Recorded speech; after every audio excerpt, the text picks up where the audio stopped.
Maha Salvador reaction sa muling pag-uusap nila Catherine Bernardo and Daniel Padilla.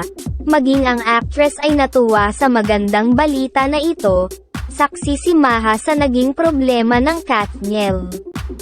Walang third party kaya maaaring maayos pa ang relasyon ng Katniel. Ayun nga sa mga komento. Well, either they fell out of love or they just wanted to grow apart. Kaya dapat na talagang tanggalin ang love team sa showbiz.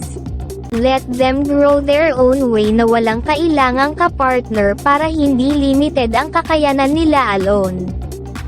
Kung magkakabalikan man ang Katniel, buwagin na lang ang love team kasi matured na sila at hindi na bagay na magsama pa sa lahat ng projects.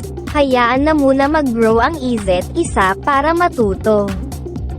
Ayon pa sa isang komento,